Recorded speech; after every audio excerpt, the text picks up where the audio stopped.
예, 정가 소식 짚어보겠습니다. 총선 준비를 본격화하고 있는 정치권.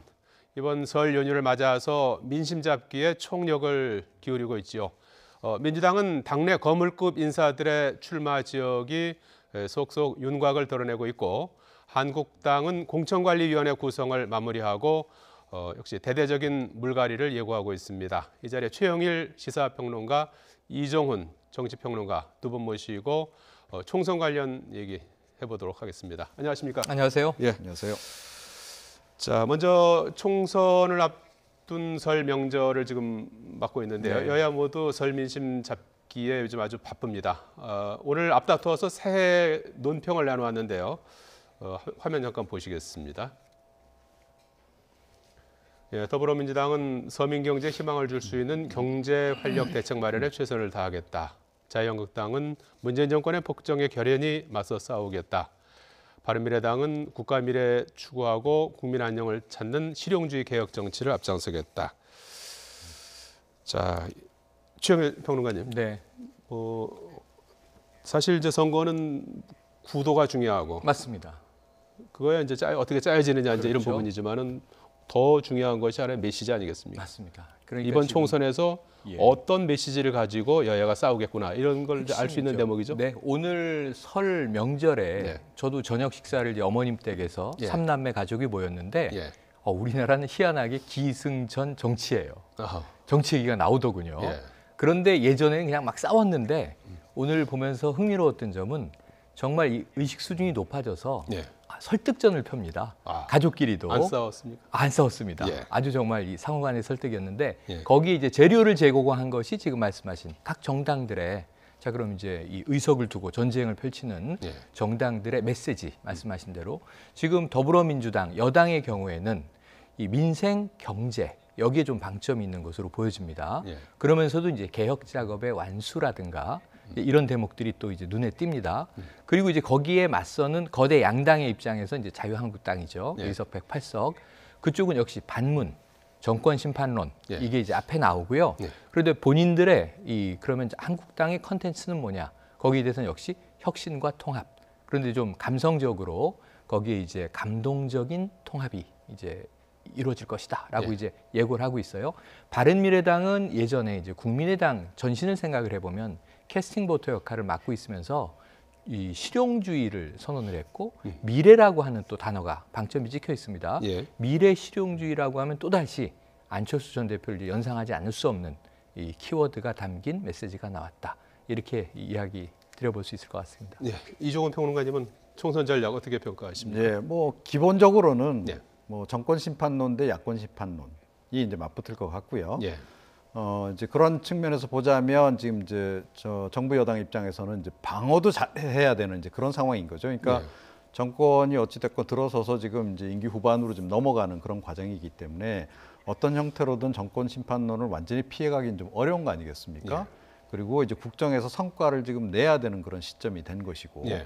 그렇기도 하기 때문에 그러니까 역시 이제 오늘도 뭐 민생 경제를 이제 많이 얘기를 했습니다만 이제 국민들이 이 경제에 최근에 좀 많이 좀 힘들다라는 걸 좀 체감을 하고 있는 그런 상황 예. 아니겠습니까? 그 반면에 이제 부동산 가격은 굉장히 급등을 해서 서민들이 더욱더 실망하고 있는 이런 상황이기 때문에 오늘은 보니까 메시지가 이 방어에 조금 방점을 둔 그래서 민생 경제에서 성과를 내겠다 이런 걸 좀 강조한 것으로 보이고요. 예.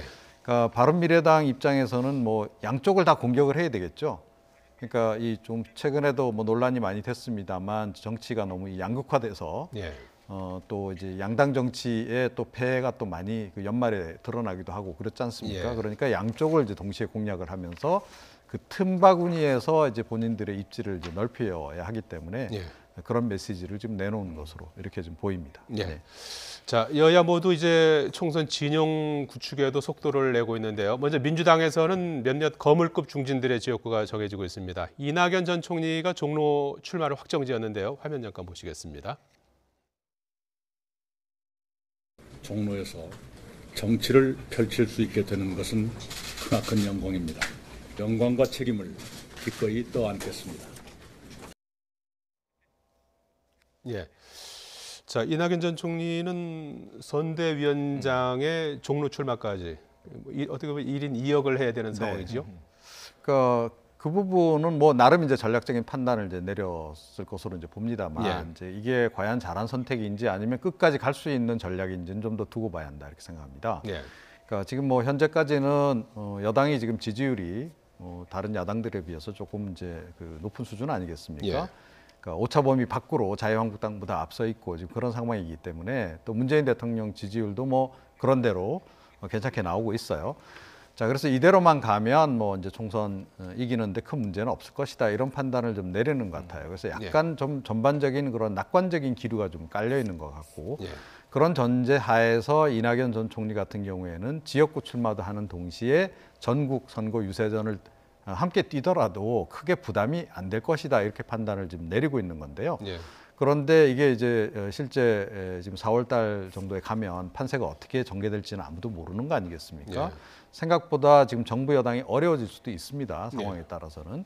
자, 그랬을 때 과연 이낙연 전 총리를 종로 지역에 묶어놓는 것이 과연 바람직했는가? 그래서 제가 보기에는 아직까지는 좀 유동적인 변수가 조금은 좀 남아 있지 않나 예. 이렇게 생각을 합니다. 예. 황교안 대표하고 경쟁을 네. 바라는 듯한 말도 했습니다. 네. 이 신사적 경쟁을 기대한다. 예. 그래서 언론에서는 이것을 정중한 초대다 이렇게 표현을 하고 있는데요. 예. 신사적으로 한번 붙어봅시다라는 얘기를 이제 한 거기 때문에 예. 이 뭐 정중하지만 초대이고요. 어찌 자신감의 보면 표현인가요? 자신감이 이게 여러 가지가 있을 수 있어요. 아까 예. 말씀하신 대로 지금 구도를 잡는 초반에 예. 누가 이 기선을 먼저 잡느냐에 따라서 사실 아까 말씀하신 판도가 여러 가지 이제 지금 불확실한 변수들이 앞으로 돌발 변수가 있습니다만 그럼에도 불구하고 전 여당은 자신감이 좀 충만한 이유가 있습니다. 예. 여러 가지 상황이 안 좋지만 다 말씀드릴 수 없지만 설을 앞두고 원내 정당이 10개예요. 여기에 지금 이 위성 정당이 만들어진다고 하지 않습니까? 네. 만약에 미래한국당이라는 이제 가칭 이름의 정당이 이 일부 불출마 의원들이 옮겨가서 몇 석으로라도 원내 정당으로 진입하면 지금 설을 앞두고 원내 정당이 11개예요. 국민들에게 이 중에서 선택하라고 하는 게 여당 입장에서는요. 그 야권이 다 분열돼 있습니다. 이 중에 여당 편도 있고 또 야당 편도 있고 독자 노선도 있고. 그러니까 이 상황에서 누가 나와도 이낙연 총리는 지금 이 사실은 자신이 없다 해도 자신을 보여줘야 되는 상황이에요. 왜냐하면 전쟁이라고 표현드렸기 때문에 선봉장이 있어야 되는데 예. 이낙연 총리는 선봉장으로 나섰고 그럼 상대 쪽에 가장 강한 장수를 불러들이는 게 링 위에 끌어올리는 게 그 역할이기도 합니다. 예. 아까 영광스럽지만 책임도 크다.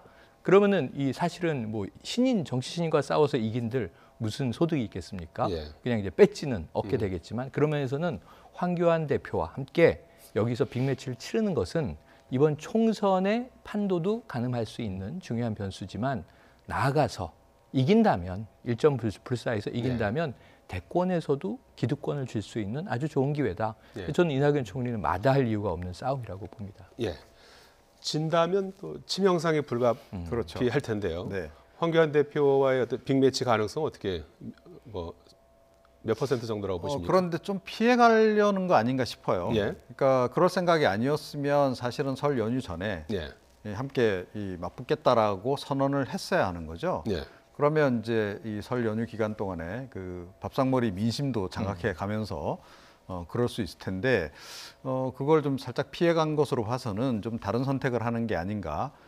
그래서 지금 지금 여당 쪽에서는 결국 이렇게 꼬리 내리는 거 아니냐, 이제 이런 얘기도 좀 나오고 있고, 또 사실은 보수 진영 내에서는 황교안 대표의 정치적 결단력에 대해서도 약간 좀 의구심을 갖는 그런 또 시각도 좀 이제 제기가 되고 있고 예. 이제 그런 상황인데요.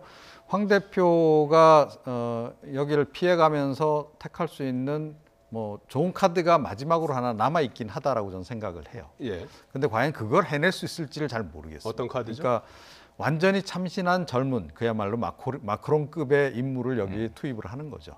그래서 누구죠? 신구 대결 구도로 그러니까 제가 누구라고 말씀드릴 수는 없는 거고요. 염두에 두고 계시고요. 그러니까 그런 정도의 카드, 강력한 카드가 아니면 쉽지 않을 거다 하는 거고 그렇지 않다라고 전제했으면 본인도 일단은 출사표를 던졌어야 전 정상이다 이렇게 생각을 합니다. 예.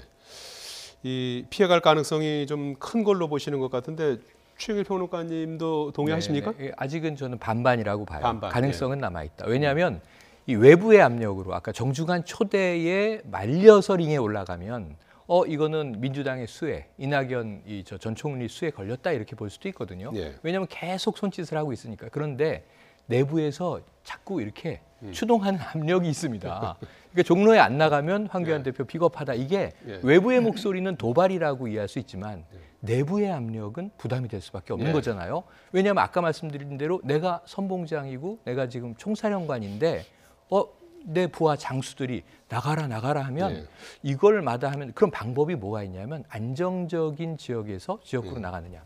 지금 회피하려는 의도가 좀 보이는 대목은 이게 이 험지로 나가서 무조건 싸워 이기는 게 능사가 아니라 전체 판도를 관리해야 되는 게 그렇죠. 사령관의 역할이다. 이것도 맞아요. 맞는 말이에요. 그런데 문제는 그럼 본인은 원내에 안 들어갈 거냐 이거죠. 지금 원내 대표의 그 고충을 1년 동안 겪었지 않습니까? 비례도 있지 않습니까? 비례로 가게 되면 위성 정당을 만들고 자신의 적을 옮기는데 대표가 적을 옮긴다. 이건 아주 이상한 상황이 되는 거고요. 그러면 아니고 비례 정당은 따로 만들되 비례를 위한 위성 정당을 따로 띄우되 나는 자유한국당 비례로 나가겠다. 그렇죠. 그럼 이건 아주 이상해지는 거거든요. 그럼 왜 위성 정당을 만듭니까? 그러니까 전략이 꼬이는 거죠. 그러면서 또 이미 던져놓은 말이 수도권 험지라고 폭을 좁혀놨어요. 안 나가는 게 아니라 나가는데 수도권 험지로 간다. 그렇게 TK로 갈 수도 없어요. 그렇다면 결국 수도권 경기 아니면 서울에서 정해야 되는데 굳이 그렇다면 종로를 피할 이유가 없는데 좀 결단이 우유부단한 바람에 조금 뭔가 한번 이 제스처라도 보여줄 수 있는 타이밍을 놓친 것은 좀 아쉽다 이런 생각이 드네요. 자, 그런가 하면 또 민주당 김두관 의원은 경남 지역 출마를 결심했습니다. 김두관 의원의 출마 결심 잠깐 들어보시겠습니다. 이해찬 대표 또 양정철 원장님 등 지도부에 거듭된 그 요청이 오셨고 또 어려운 PK 상황을 예면하기 어려워서 결심을 하게 되었습니다. 자, 지금 김포가 지역구지 않습니까? 김포에서 이제 출마하려고 준비하다가 이제 당 지도부의 요청을 받아들여서 경남, 양산을 지금 출마하는 쪽으로 결심을 굳힌 것 같아요. 이번 총선에서 이 지역 선거가 상당히 중요하다 이렇게 이제 본 건가요? 지금 의외로 PK 지역이 격전지가 될지 모른다라는 얘기가 나오거든요. 그러니까 이제 뭐 아시다시피 문재인 정부 초기에는 뭐 이 PK 민심도 문재인 정부를 굉장히 열렬히 지지하는 그런 쪽이었는데 그러니까 조국 정부 거치고 하면서 사실은 PK 민심이 많이 돌아섰다. 이제 그런 평가가 지금 일반적으로 좀 나오고 있는 상황이거든요. 그래서 TK 지역은 뭐 워낙 이제 자유한국당세가 이제 강한 지역이니까 어쩔 수 없더라도 이 부산 경남 지역 같은 경우에는 그래도 뭐 지난 지방선거 때 상당히 선전도 했고 상당히 그야말로 많이 이제 점유를 했다라고 이제 생각을 하고 있는 이제 그런 상황인데 지금 자칫 잘못하면 이 여론이 반전되는 바람에 여기서 선거전 자체가 전체적으로 굉장히 힘들어질 수 있다라는 판단을 지금 하고 있는 거죠. 최근에 뭐 유재수 전 그 부산시 경제부시장 건도 있었고요. 그래서 그쪽 민심이 약간 뒤숭숭한 건 사실입니다. 자, 그렇기 때문에 좀 중량급 카드를 투입을 해야 되겠다라는 필요성을 좀 느낀 것 같고 그래서 이제 이 카드를 지금 낸 것으로 그렇게 일단 추정이 됩니다. 그리고 이제 화제를 모았던 그 세습 공천론 논란도 빚었죠. 문석균 의정부가 상임부위원장 자진 사퇴하는 쪽으로 가닥을 잡았어요. 하지만 결국은 당에서 주저앉힌 것이다. 이렇게 봐야 되겠죠. 왜냐하면 이미 그 공천심사위원회를 비롯해서 당 중진들이 상당한 우려를 표했습니다. 그러니까 왜냐하면 이게 워낙 야당의 공격의 소재가 되다 보니까 뭐 그럴 수도 있는데 사실은 지금 현역 의원 중에 9명이 세습이에요. 그중에 이제 보수 당 2당이 이제 7명, 민주당의 2명.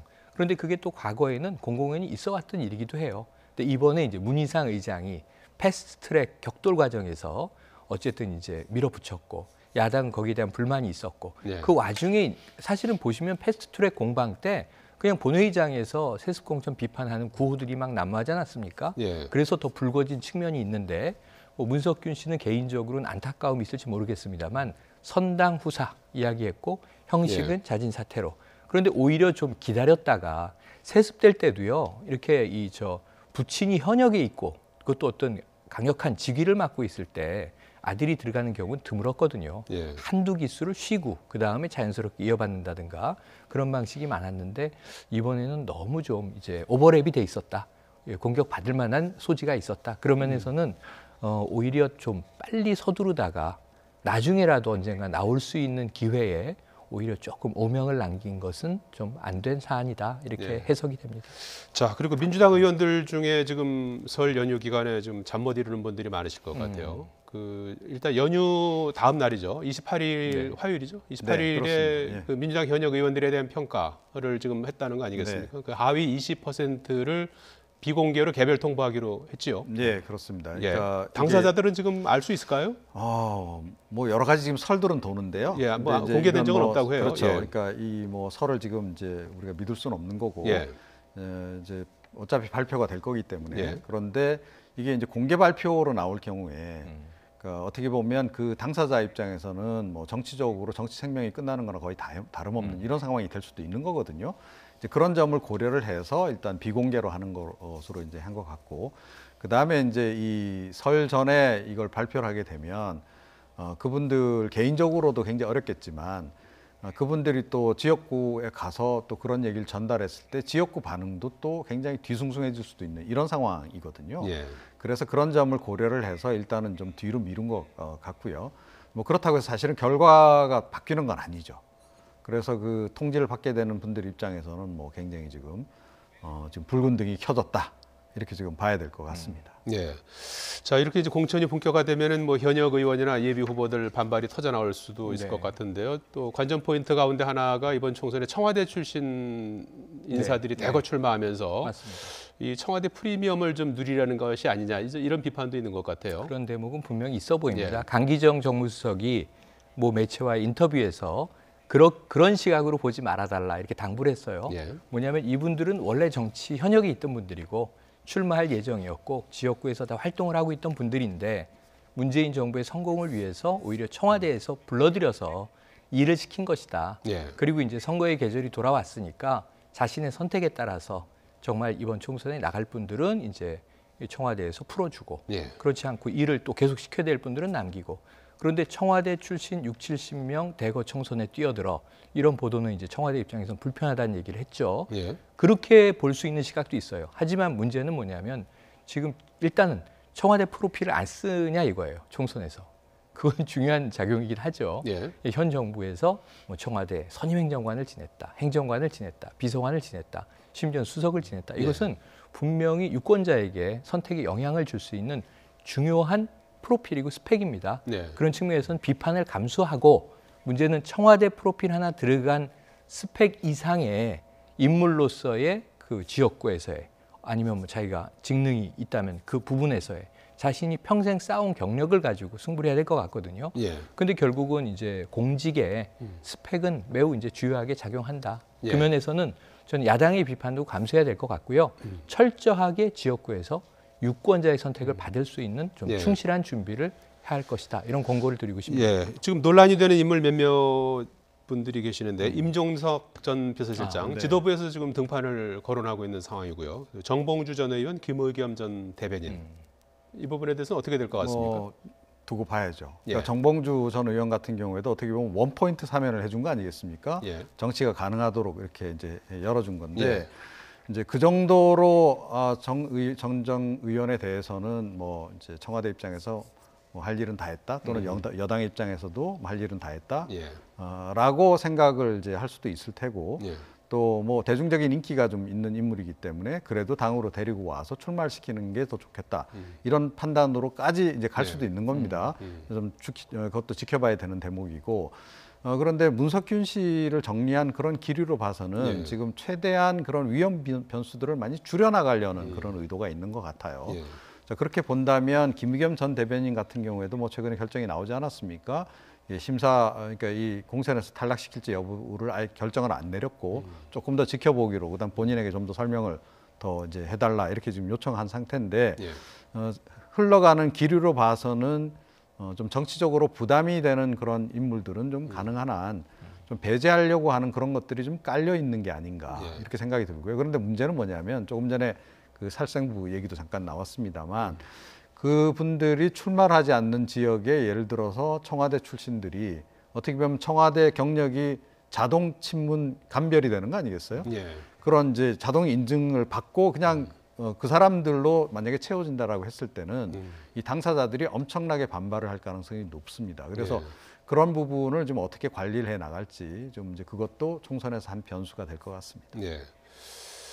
자, 그 한국당 얘기를 네. 해봐야 될 것 같아요. 공천관리위원회 구성을 이제 마무리했고 네. 공천관리위원장에 김용호 전 국회의장이 이제 그렇습니다. 됐고요. 그 다음에 한국당 해체까지 주장했던 김세현 의원이 이제 위원회 들어가 임명이 있죠. 됐어요.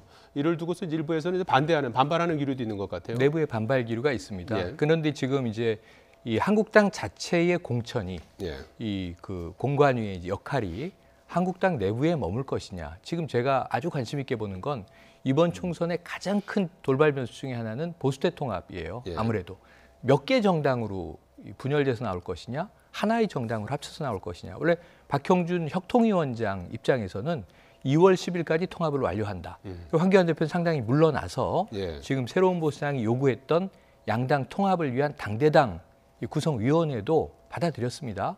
지금 그러니까 당대당 논의도 흘러가고 있고 이 새로운 보수당의 요구가 상당히 거세게 나올 거예요. 예. 근데 대부분은 이게 지분론이다라고 하겠지만 결과적으로는 지분의 논의로 이어지겠지만 공천권의 논의로 하지만 거기는 그 3대 보수대 통합의 요소가 개입될 거예요. 예. 탄핵의 강을 건너야 한다. 개혁 보수냐 아니냐. 그다음에 헌집을 허물고 새 집을 짓는 것이다. 근데 이 기한도 정해져 있어요. 이 박형준 위원장은 2월 10일까지 예. 신당 창당을 위한 준비를 마무리 짓는다. 그러면 지금 김영호 이 공관위원장은 2월 10일까지는 공천을 완료할 수가 없어요. 예. 왜냐하면 이 지역구도에 대한 그러면 통합된 형태에서의 어떤 분배가 이루어지지 않았기 때문에 예. 여기서 뭘 할 수 있겠습니까? 그러면서 저는 선제적으로 보수 대통합이 어떤 그림으로 그려질 것인지를 구도의 판을 제시하고 예. 거기에 어떤 인물들을 배치할지가 정해지는 게 맞지 지도가 없는 상황에서 사람을 먼저 한다? 지금 저는 황교안 대표의 말 중에 50% 불가리는 이루어져야 한다고 보는데 예. 오늘 홍문종 우리공화당 공동대표가 흥미로운 얘기를 했습니다. 예. 왜냐하면 새로운 보수당과 통합될 걸로 본다. 근데 우리도 들어갈 수밖에 없다. 그쪽에서 공천 싸움 하다 보면 2단계 통합 논의. 예, 지금 여기는 2명밖에 없는 의석이잖아요. 우리 안 받아주겠느냐? 예. 근데 이건 완전히 오판인 것이 두 의석의 문제가 아니고 이 두 분을 받으면 친박을 못 걷어내죠. 우리 공화당을 받으면서 어떻게 예. 친박계를 쳐냅니까? 그래서 이건 이제 굉장히 복잡한 상황을 야기할 수밖에 없는 고차방 정식인데 이게 지금 2월 10일까지 풀리냐가 관건으로 보여집니다. 예. 자, 이런 가운데 김영호 공관위원장이 당 지도부의 입김을 원천 봉쇄하는 발언을 했는데요. 잠깐 보시겠습니다. 저나 저 주변에 찾아오시는 분들이 있으면 엄청난 불이익을 당할 것입니다. 어제 저녁까지는 제가 참았습니다. 만나지는 물론 안 했지만 그러나 오늘 이후 찾아오시는 분들이 계시다면은 거듭 말합니다. 불이익을 각오하고 저를 만나라고 하십시오. 예. 공천을 뭐 완전히 독립적으로 하겠다 이제 이런 입장을 강하게 밝힌 거죠. 네. 사실은 김용호 그 위원장의 역할이 굉장히 중요하다라고 저는 생각을 합니다. 예. 그러니까 이제 황교안 대표조차도 과거 그 친박 이미지를 완전히 탈각시키는데 실패했거든요. 당 개조에 실패한 겁니다. 그 전에 뭐 혁신위원장 몇 분 계셨습니다만 그분들도 실패했던 거고. 예. 그래서 지금 당의 지지율이 지금 이제 지지부진한 그런 상태고. 황교안 대표가 처음 들었었을 때 기대감이 상당했기 때문에 한동안 뭐 정당 지지율이 오르기도 했었어요. 그런데 최근 들어서 도로 다 까먹은 이제 그런 국면까지 지금 온 겁니다. 자, 이런 상태에서는 그러니까 황 대표도 좀 내려놓으실 필요가 있고, 물론 이제 이번에 뭐 말로는 이제 전권을 줬다고 그렇죠. 좀 얘기를 하시던데, 예. 개인적인 욕심 물론 있겠습니다만 이 참지 않으면 이 총선에서 이기긴 절대 불가능하다라고 저는 생각합니다. 그런 관점에서 볼 때 김영호 위원장이 그야말로 전권을 가지고 사실상 혁신위원장급으로 활동을 하셔야 당이 어떤 그 살아날 수 있는 계기를 만들 수 있을 것이다. 그리고 예. 당연히 뭐 친박계들 엄청나게 이제 그 반발할 텐데, 그 반발을 다 정말 밟고 지나가실 정도가 되지 않으면 안 되고, 결국은 어떤 사람들로 새롭게 공천을 주느냐 하는 건데요. 그 인물이 뭐 황교안 대표하고 가까운 인물이다더라 이렇게 소문이 난다든지, 또는 뭐 특정 어떤 계파의 뭐래더라, 아니면 친이계가 다시 복귀한다더라, 이런 식으로 만약에 소문이 돌기 시작하면 이 총선 그림은 완전히 자유한국당 입장에서는 망가지는 거다. 자, 그렇기 때문에 김영호 위원장께서 지금까지는 제가 보기에는 그 공천관리위원들 그 임명하는 과정에서도 그렇고 새롭게 뭘 해보려고 하는 의지가 굉장히 강하신 것 같은데 그대로 좀 확실하게 밀고 가셔야 할 것이다 이렇게 생각합니다. 예. 지금 그 홍준표 전 대표 네. 그 지도부는 이제 험지 출마를 네, 요구하고 있어요. 아마도 이제 수도권에서 이제 출마라는 요구를 하고 있는 것 맞습니다. 같고 당사자는 이제 고향에서 좀 평가를 받아보겠다 이렇게 지금 맞서 있는 그런 상황인데 어떻게 될 것 네, 같습니까? 그러니까 컷오프도 가능하다 예. 이런 메시지를 받았고, 근데 나는 어딜 갖다 놔도 1등인데 예. 1등을 어떻게 컷오프하느냐? 컷오프는 또 현역 의원에 대한 것이지 자신에게 해당되지 않는다. 황교안 대표는 변호할 수도 있다 이런 얘기를 했단 말이에요. 저는 경남에서의 출마를 굽히지 않을 것 같아요. 그런데 과연 당에서 예. 어찌 보면 이것도 항명 아닙니까? 일종의 이 지도부는 모두 다 수도권 험지로 나가라. 그런데 지금 김두관 아까 우리가 의원 이야기를 했지만 예. 이 김포 수도권에서 오히려 PK로 갔잖아요. 그러니까 이 홍준표 전 대표의 말도 틀린 게 아니라 한강 벨트가 아주 중요한데 한국당 입장에서는 수도권을 장악하는 게 중요한데 낙동강 벨트도 지켜야 돼요. 그런데 사실은 국회의원 수는 현재로는 이 PK에서 한국당이 많습니다만 바로 2018년 이 지방선거에서는 또 대패했거든요. 예. 그러니까 지금 이번에는 한번 팽팽하게 붙어볼 만한 상황이죠.